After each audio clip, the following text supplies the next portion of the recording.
একটি মেয়ে শ্বশুর শাশুড়িকে মাতা পিতার সমতুল্য হিসাবে সেবা যত্ন করবে কিনা। প্রত্যেকে যার মা বাবার খেদমত করবে, এটা হলো মূল কথা। ছেলে তার মা বাবার খেদমত করবে, মেয়েও তার মা বাবার খেদমত করবে। ভাই, শ্বশুর শাশুড়ির খেদমত মহিলারা করবে কিনা, এটা নিয়ে এখন ফতুয়ার শেষ নাই। মহিলারা চায় হুজুর আমাদের পক্ষে একটু ফতুয়া দেখ, আমরা একটু জান বাঁচি। অনেকেরই অপছন্দ হবে, পুরুষদের সবার অপছন্দ হবে, তারপরেও বলতে হবে সত্য কথা আমাকে। মা বাবার খেদমত সন্তানের দায়িত্ব। ছেলের দায়িত্ব তার মা বাবার খেদমত করা, মেয়ের দায়িত্ব তার নিজের মা বাবার খেদমত করা। তবে এটাও খেয়াল করা উচিত, অনেকে বৌমাদেরকে কাজের বুয়া হিসাবে আনে, কাজের মহিলা হিসাবে আনে। সে কাজের মহিলা না, সে আপনার পুত্রবধূ।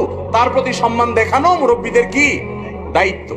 অনেক মুরব্বীরা আছে, তারা জুলুম করে, সকাল থেকে রাত পর্যন্ত গাধার মতো খাটনি করে, নিজের মেয়েটাকে একটা কাজের কথা বলে না, সব বৌমা করে। আছে না নেই? এই দুইটাই জুলুম। বৌমারে কাজের বুয়ার মতো ব্যবহার করে নিজের মেয়েকে রানীর মতো বসায় রাখা, সেটাও কি আল্লাহর কাছে বৌমা যেরকম দাঁড়াইতে হবে, শ্বশুর শাশুড়িকেও দাঁড়াইতে কোনো সন্দেহ আছে? প্রত্যেকে যার যার হক, যার যার করণীয় কর্তব্য সঠিকভাবে আদায় করতে হবে।